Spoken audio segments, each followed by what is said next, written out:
شميت لا شميت لا شميت لا شميت الصعيد الصعيد الصعيد لا تشويد لا تشميت لا تشويد لا تشميت لا تشويد لا تشميت لا تشويد لا تشميت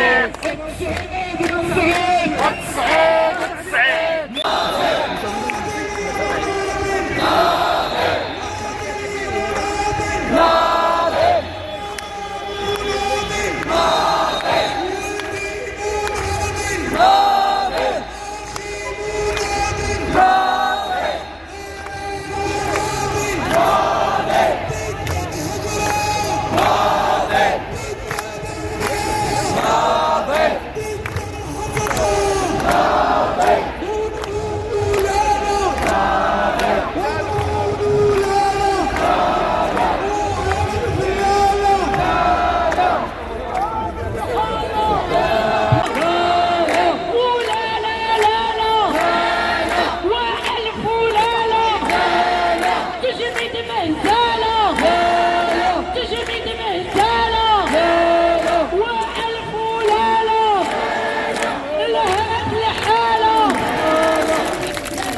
وبالرغم من سياسة الاقتطاع وبالرغم من الخرجات الإعلامية غير المحسوبة وغير الشريفة لحكومة فاشلة ولمسؤول فاشل، إذا اليوم نقول لا بد للإنصات إلى صوت الحكمة. نحن مع التلميذ، نحن مع المدرسة العمومية، لكن المدرسة العمومية أنت لكثير من السنوات، أنت لكثير من العقود.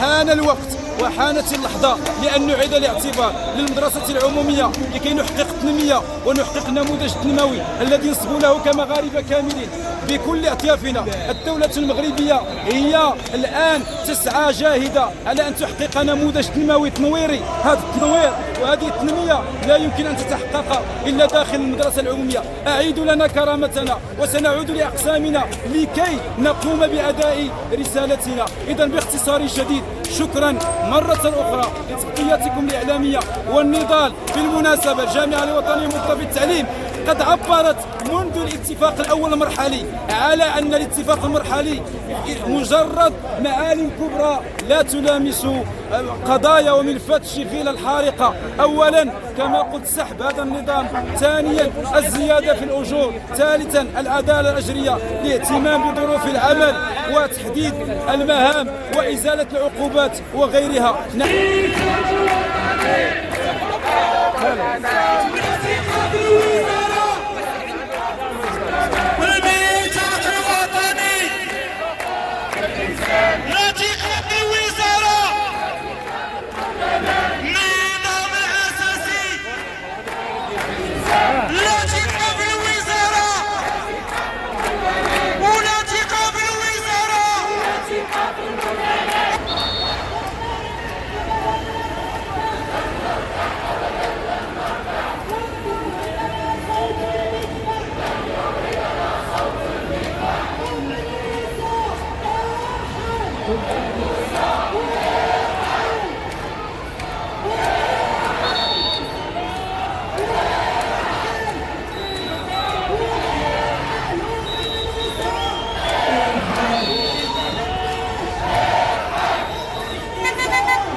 كتخدم وما بقيتيش كتخدم